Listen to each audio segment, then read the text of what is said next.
მოგესალმებით, კვლავ, ვინც ახლა შემოგვიერთდა და დაუბრუნდით ამჯერად სტუმართან ერთად, თუმცა სანამ სტუმარზე გადავინაცვლებდებით, აუცილებლად გეტყვით, რომ თქვენთვის არაჩვეულებრივი შანსი, რომელიც არ უნდა გაუშვათ ხელიდან, გთავაზობთ პალიტრა ელი 50 წიგნი, რომელიც უნდა წაიკითხო სანამ ცოცხალი ხარ, რომელიც გვიმშვენებს ფონს და თაროებს ჩვენ სტუდიაში. თქვენ გაქვთ უნიკალური შესაძლებლობა ამ წიგნების სერია შეიძინოთ 1000 ლარის, მაგრამ 600 ლარად სადღაც დაახლოებით აქ ამონათდება QR-ი, რომელიც შეგიძლიათ დაასკანეროთ და ახლავე შეიძინოთ თქვენთვის სასურველი პროდუქტი, თუმცა ასევე ნომერზე დარეკვითაც შესაძლებელია, თუ რა თქმა უნდა, საიტიდან არ გსურთ შეძენა, თუმცა ძალიან მარტივად შეგიძლიათ QR-ის დახმარებით შეიძინოთ ეს პროდუქტი. ასე რომ აუცილებლად უნდა გამოიყენოთ ეს უნიკალური შესაძლებლობა, ჩვენ გვაქვს უკვე ამის ბედნიერება და გვიმშვენებს სტუდიას 59 წიგნისგან შედგება. 50, რომელიც რეალურად 59-ს მოიცავს, კი ბატონო. მოდი გადავიდეთ სტუმართან, ძალიან მნიშვნელოვანი და საჭირო თემით ჩვენს რეალობაში განსაკუთრებით. სამეზობლო სამართალზე უნდა ვისაუბროთ მრავალბინიანი სახლების მაცხოვრებლებისთვის, ასე რომ იყავით ყურადღებით, რომ რაღაცა გაუგებრობაში არ აღმოჩნდეთ ხოლმე, იმიტომ რომ ბევრი დეტალი იქნება, რომელსაც ჩვენ სტუმართან ერთად გავეცნობით. თამთა გელაშვილი, ადვოკატი შემოგვიერთდა. დილომშვიდობის თამთა, მადლობა იმისთვის, რომ ხართ დილიდან ჩვენთან ერთად. როგორ რეგულირდება მრავალბინიანი საცხოვრებლების სახლში მცხოვრებთა სამეზობლო ურთიერთობები? ვიცით, რომ უამრავი მართლაც მრავალბინიანი კორპუსი გვაქვს თბილისში და რას გვეტყვით? მოგესალმებით მაყურებლებს, მადლობას მოგახსენებთ მოწვევისთვის. ნამდვილად საინტერესო და მნიშვნელოვანი თემა თითოეული ადამიანისთვის, რომელსაც ბინა აქვს ან ფლობს ან საკუთრებაში მრავალბინიან საცხოვრებელ სახლში. ანუ აღნიშნულ სამეზობლო ურთიერთობებს ქართული კანონმდებლობით რეგულირდება სამოქალაქო კოდექსით და ბინათ მესაკუთრეთა შესახებ ამხანაგობის კანონით, რომელიც საქართველოში ამოქმედდა 2007 წლიდან. ხშირად მეზობლებს შორის წარმოიშვება სხვადასხვა სახის პრობლემები, რომლებიც უკავშირდება ეგრეთ წოდებულ ემისიებს, რომლებიც შეიძლება მომდინარეობდეს მეზობლის მხრიდან. აქ მნიშვნელოვანია ვიცოდეთ, რა თავისებურება ახასიათებს მეზობლის ცნებას ამ კანონის მიზნებისთვის. მეზობელში ამ შემთხვევაში არ მოიაზრება მხოლოდ მომიჯნავედ არსებული აი ჩვენს პირდაპირ ან ჩვენს ზემოთ მხოლოდ მცხოვრები ადამიანი. ამ შემთხვევაში კანონმდებელმა განსაზღვრა, რომ მეზობელი შეიძლება იყოს ნებისმიერი ნაკვეთის თუ სახლის მეპატრონე, უძრავი ქონების მეპატრონე, რომლიდანაც შესაძლებელია გამომდინარეობდეს ორმხრივი ზემოქმედება. ამ შემთხვევაში ორმხრივ ზემოქმედებაში იგულისხმება, რა თქმა უნდა, უარყოფითი ზემოქმედება. ანუ არა აქვს მნიშვნელობა ჩვენს ზედა მეზობელი იქნება მის ზედა თუ, ასე ვთქვათ, კიდევ გვერდით მდებარე კორპუსში მდებარე ბინიდან შემოსული ემისია, რომელიც ჩვენ გვაზიანებს, შეიძლება ამ შემთხვევაში მივიჩნიოთ მეზობლად.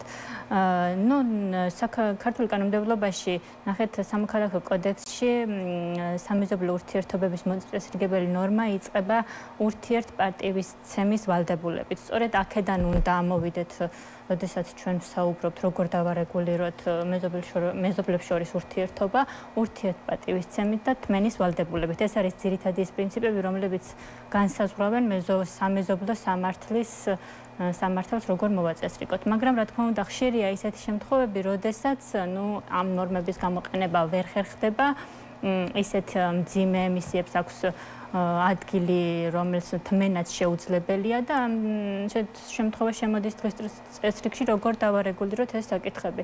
ხომ მაგალითად მეზობელმა ჩამოგვიშვა წყალი. რა ხდება ამ დროს? ხშირად მომართავენ ხოლმე კითხვით, როგორ მოვიქცეთ. პირველ რიგში, რა თქმა უნდა, აქაც უნდა დავიწყოთ საუბრით, მოლაპარაკებით და რამენაირად ვეცადოთ, რომ თავად მოვაგვაროთ ეს პრობლემა, მაგრამ თუ ვერ ვაგვარებთ ამ პრობლემას, ამ შემთხვევაში აუცილებელია დავაფიქსიროთ ეს ფაქტი, გამოვიძახოთ საპატრულო პოლიცია, ან არის ასეთი მომსახურება, რომელსაც სახსრუების ეროვნული ბიურო გვთავაზობს, ფაქტის კონსტატაცია ეწოდება. და როდესაც უკვე შესაბამისი უფლებამოსილი პირი აღწერს და დააფიქსირებს ზიანს, ამის შესაბამისად სასამართლოს გზით მოვითხოვოთ ზიანის ანაზღაურება. რაც შეეხება სხვა ისეთ ემისიებს, როგორიც არის მაგალითად ხმაური, სუნი, ორთქლი და ასე შემდეგ, ამასაც აწესრიგებს ქართული კანონმდებლობა და ეწოდება ზოგიერთი ემისია არის ისეთი არსებითი, რომელსაც ვერ მოვითმეთ, მაგალითად ხმაური 11 საათის შემდეგ ამას განსაზღვრავს ტექნიკური რეგლამენტი, რომ ხმაურის რა სიხშირის მოთმენის ვალდებულება გვაქვს და ასე შემდეგ. ამ თითოეულ პუნქტს ასე ვთქვათ, განვიხილავთ ასე ცალ-ცალკე იმას, რაც ყველაზე მნიშვნელოვანი არის, ვთქვათ, ფუჭდება საერთო მოხმარების სხვადასხვა ნივთები იქნება, ეს იქნება ვთქვათ სიტყვაზე სახურავი, ლიფტი და ასე შემდეგ, რაც შეიძლება რომ დაზიანდეს, ვის პასუხისმგებლობაში არის ამის შეკეთება, ეს ალბათ ყველაზე მნიშვნელოვანია, რაც უნდა ვიცოდეთ. მრავალბინიან საცხოვრებელ სახლებში გვაქვს ბინათ მესაკუთრეთა ამხანაგობები, რომლებიც თავისთავად შექმნილად ითვლება თუ არ დავარეგისტრირებთ ამას შესაბამის ორგანოში. ყავს ბინათ მესაკუთრეთა ამხანაგობას თავმჯდომარე. კი, ანუ ნახეთ შექმნილად ითვლება. რა თქმა უნდა, რაღაც კანონმდებლობის შესაბამისი წესები რო განახორციელოთ, ამისთვის აუცილებელი რეგისტრაცია მოვახდინოთ, მოვიწვიოთ ამხანაგობის კრება და წევრთა ხელმოწერით შესაბამისი ოქმი შედგენით დავარეგისტრიროთ შესაბამის გამგეობაში ჩვენი საცხოვრებელი ადგილის მიხედვით.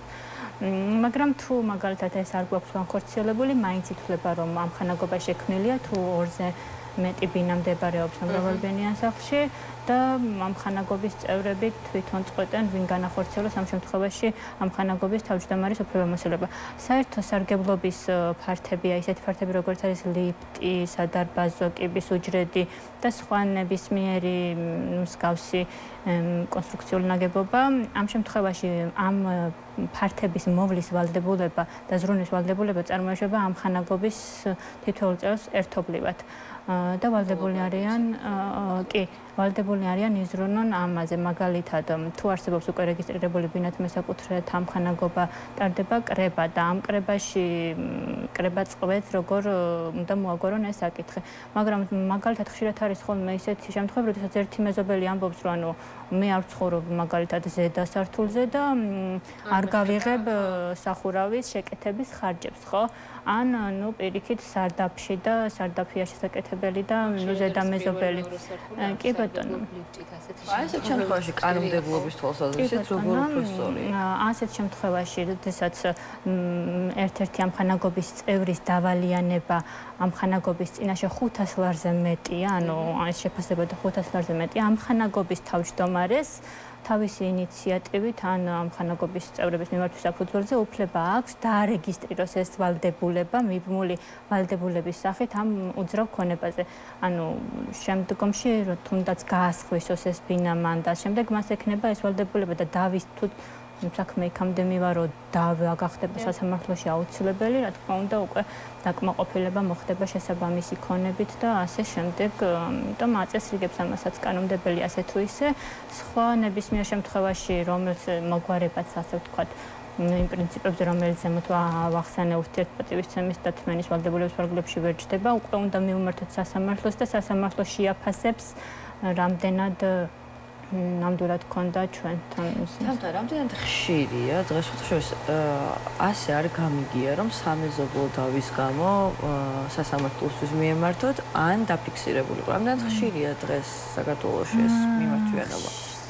სამწუხაროდ არის ხშირი შემთხვევებია, მეც ხშირად მომმართავენ სამეზობლო დავებთან დაკავშირებით, განსაკუთრებით, როდესაც ერთი მეზობელი მეორე მეზობელს უზიანებს წყლის ჩასვლის შედეგად და მეორე მეზობელი ან არ იმყოფება, ან უარს აცხადებს მზიანის ანაზღაურებაზე. უფრო ხშირია, მაგალითად, აი რეგიონებში და სოფლად მომიჯნავე ნაკვეთებთან, აი ხა ჩვენ ამ თემას ვერ შევეხებით, საკმაოდ ფართო თემაა, მაგრამ ასეთ რეგიონებში მცხოვრები მეზობლებს შორის უფრო ხშირია მიწის ნაკვეთებთან დაკავშირებული დავებიც.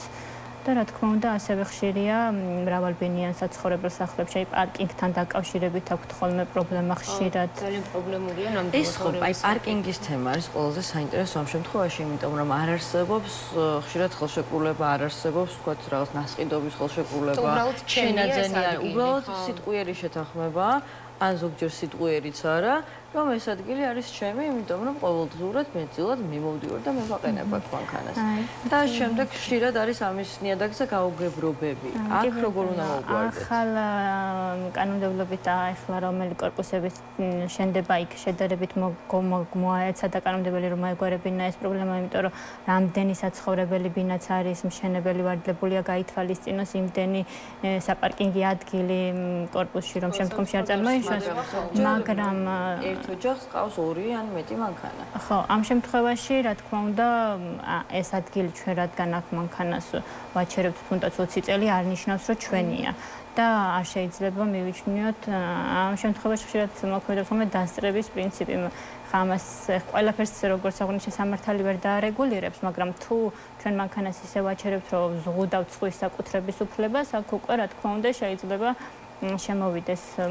მას გულისხმობთ, ანუ მაგალითად ავტოფარეხის წინ დაყენებული მანქანა, რომელიც მე არ მეკუთვნის, შემიზღუდა, თქვათ, საშუალება და ამიტომ შემიძლია მოთხოვებას. კი ბატონო, ეს არის უფლების ბოროტად გამოყენება, სამართალში შიკანა ესე უწოდებთ და რა თქმა უნდა ამისგან ყველა თითოეულმა მეზობელმა თავ უნდა შევიკავოთ, რომ ჩვენი უფლება არ გამოვიყენოთ ბოროტად. და ბოლოს საუბრის ბოლოს რას ურჩევდით და რა რჩევას მისცემთ ჩვენს მაყურებელს, როგორ უნდა შევინარჩუნოთ კეთილმეზობური ურთიერთობა, რაც დამეთანხმებით, რომ ძალიან მნიშვნელოვანია, რომ არ მივიდეთ აი რაღაცა უკიდურეს რა თქმა უნდა, პირველ რიგში აუცილებლად უნდა გავაცნობიეროთ თითოეულმა ადამიანმა მეზობლებმა ამ შემთხვევაში ჩვენი უფლებები და ვალდებულებები, გავეცნოთ იმ საკანონმდებლო რეგულაციებს, რომლებიც ამ მიმართულებით არის შეძლების დაგვარად, რა თქმა უნდა, ხა ყველა ნორმას ჩვეულებრივი თუ არ არის იურისტი ვერ გაეცნობა, და შევეცადოთ ვიმოქმედოთ იმ პრინციპებით, რაც არის ამოსავალი მთლიანად სამართლისთვის და განსაკუთრებით სამეზობლო სამართლისთვის, თმენის ვალდებულება და ურთიერთპატივისცემა, მხოლოდ ამის საფუძველზე შეგვიძლია მშვიდობიანი თანაცხოვრება. ძალიან დიდი მადლობა. მოკლედ რომ შევაჯამოთ, ჯობია რომ ვიყოთ ლოიალურები, კარგი განწყობით სამეზობლოს და რათა არ დაგჭირდეს თავები და იურიდიული ჯარი. ყველა რომ ერკვეოდეს ამ ნიუანსებში, ალბათ არ მივიდოდა ხოლმე უკიდურესობები. მინიმუმ მგონია რომ აი ამ ხანაგობის თავმჯდომარეები, რომლებიც თავმჯდომარედ არიან არჩეულები, მგონია რომ ისინი მაინც უნდა ფლობდნენ, როგორ? ხო, უნდა იცოდნენ. ხო, ისინი მაინც უნდა ფლობდნენ ინფორმაციას. კი, ან აგვარებდნენ თუნდაც საკუთარი მეზობლების ამ სხვადასხვა პრობლემებს. თუმცა ხშირ შემთხვევაში თავმჯდომარეობა მხოლოდ რაღაცა გაუგებარი სტატუსია ხოლმე. თუმცა პრობლემები ნაკლებად გვარდება. ძალიან კარგი იქნება თუ ყველა აქტიურად ჩავერთვებით სამეზობლო ცხოვრებაში. ნამდვილად გეთანხმებით, უგმესი მადლობა კიდევ ერთხელ თამთა გელაშვილი ადვოკატი იყო და ჩვენი სტუმარი და სამეზობლო სამართალზე ვისაუბრეთ.